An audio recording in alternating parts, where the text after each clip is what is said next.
কোনোভাবে সংকট কাটছে না জ্বালানি তেলের। রাজধানীর নীলক্ষেত ফিলিং স্টেশন থেকে সেই পরিস্থিতি জানাতে যুক্ত হচ্ছেন সহকর্মী শুভ খান। শুভ, একে তো প্রচন্ড তাপদাহ, এর মধ্যে তেলের জন্য অপেক্ষা, দাম তো বাড়লো, সংকট কাটলো কি? সার্বিক চিত্র জানাবেন। জি কৌরি, আসলে প্রচণ্ড গরম, তার মধ্যেই বাইকার অপেক্ষা করছে তেলের জন্য। একই সাথে আসলে দাম বেড়েছে, দাম বাড়ার পরে রাজধানীর কয়েকটি পাম্পে আসলে যে দীর্ঘ যে সিরিয়াল সেটি আসলে কমতে শুরু করেছে।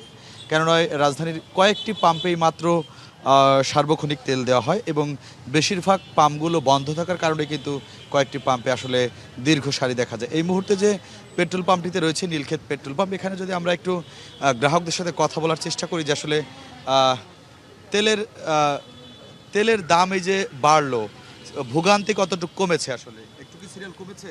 ভোগান্তি বলতে একটু তো সিরিয়াল কমছে অবশ্যই, কারণ আগে তো সিন্ডিকেটটা একটু বেশি ছিল, এখন একটু কমছে আর কি আল্লাহর রহমতে। এখন সারিবদ্ধভাবে দাঁড়ায় আছি, প্রায় ঘন্টা দুয়েক হয়ে গেছে। এখন সামনে চলে আসছি, একটু ভালো লাগতেছে এখন আর কি। কত টাকার দিচ্ছে? বলতেছে তো 500 টাকার দিবে, তো রিকোয়েস্ট করব যদি একটু বাড়ায় দেয়।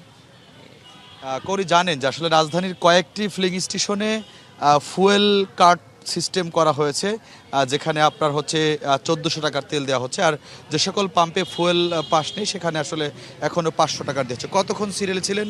তেলের দাম বাড়াতে ভোগান্তি কমলো কিনা?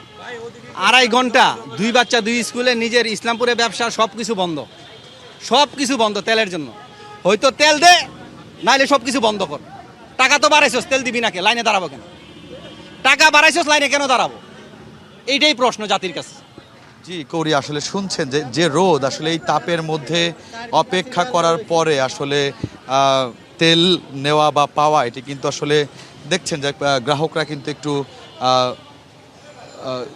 কিন্তু একটু উত্তেজিত হয়ে আছে যে আসলে তেলের দাম বৃদ্ধি হওয়ার পরেও এখনও যে সিরিয়াল ঘন্টার পর ঘন্টা অপেক্ষা করতে হচ্ছে, আসলে এটি আসলে কোনোভাবেই মেনে নিতে পারছে না গ্রাহকরা। তবে কয়েকটি ফিলিং স্টেশনে কিন্তু আগের থেকে অনেক সিরিয়াল কমেছে, সেটি আসলে সকাল থেকে দেখানোর চেষ্টা করেছিলাম। করি রাজধানীর পেট্রোল পাম্প থেকে। শুভ, ধন্যবাদ আপনাকে।